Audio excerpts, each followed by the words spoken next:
আসসালামু আলাইকুম প্রিয় বন্ধুরা, কেমন আছেন? আশা করি সকলে ভালো আছেন। চলে এলাম আবারও রত্নেস কিচেন লাইফস্টাইলে আপনাদের সকলকে স্বাগতম। আজকের রেসিপিটি হলো ফিশ ফ্রাই। আমরা সকলেই জানি ফিশ ফ্রাই খেতে খুবই ভালো লাগে, আমরা সকলেই পছন্দ করি। তো আজকের ফিশ ফ্রাই হলো চাপুলা মাছের ফ্রাই।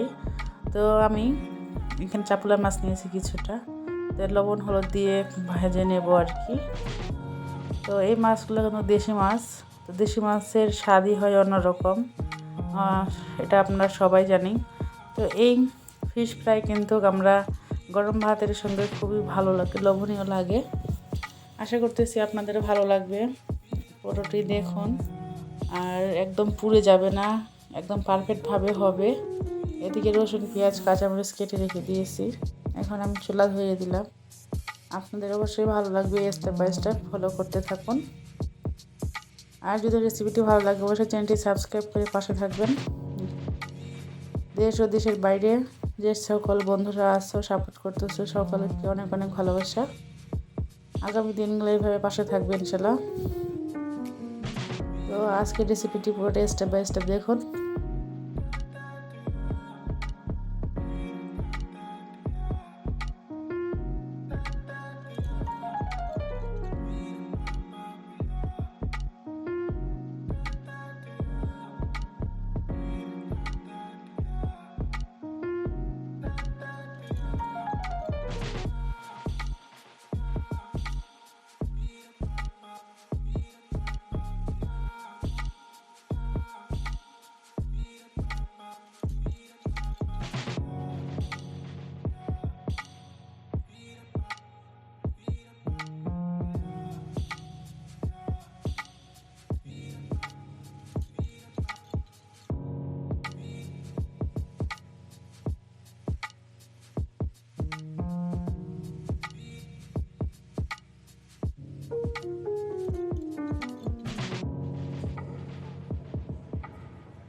আমি কিন্তু মাছগুলো খুব সুন্দর দেখুন উল্টে পাল্টে দিয়ে একদম মচমচে করে ভেজে নিয়েছি। দেখে বুঝতে পারতেছেন, একটু নরম নরম থাকলে কিন্তু ভালো লাগবে না। এই মাছটা না হলে কাটা কাটা করবে। আপনারা অনেকে আছেন কাটার ভয়ে মাছ খেতে চান না, তো আপনারা এরকম মুচমুচে করে মাছ ভাজা মানে ফিশ ফ্রাই করে খাবেন, অবশ্যই আপনাদের ভালো লাগবে আশা করতেছি।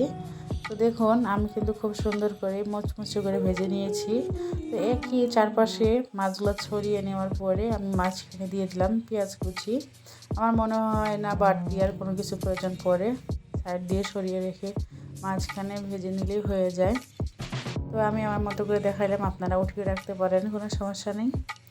তো আমি রসুন দিয়ে দিলাম, কাঁচামরিচও দিয়ে দিব। কাঁচামরিচগুলো আমি ছিঁড়ে নিয়েছি 2 ফালি করে। তো এখন আমি কিন্তু পেঁয়াজগুলো, রসুন, কাঁচামরিচ খুব সুন্দর করে ভেজে নেব। আপনারা দেখতে থাকুন। আমি কিন্তু একদমই মানে পুড়িয়ে ফেলবো না পেঁয়াজগুলো। যখনই ব্রাউন কালারের হয়ে আসবে, মানে লাল লাল গোল্ডেন কালার হয়ে আসবে, তো তখনই কিন্তু আমি নামিয়ে নিব, একদম পুড়ে ভাপ দিব না। দেখুন আমার কিন্তু পেঁয়াজের কালারটা কিন্তু অনেকটা সুন্দর চলে আসছে। এই সময়টা যদি আমরা হলো মাছটা সঙ্গে যদি এভাবে নেড়ে চেড়ে নিই, তাহলে কি হয়, যে মরিচের একটা ঝাল ঝাল ভাব থাকে কাঁচা মরিচের, সেটাও কিন্তু খুব সুন্দরভাবে মাছের ভিতরে চলে যায়।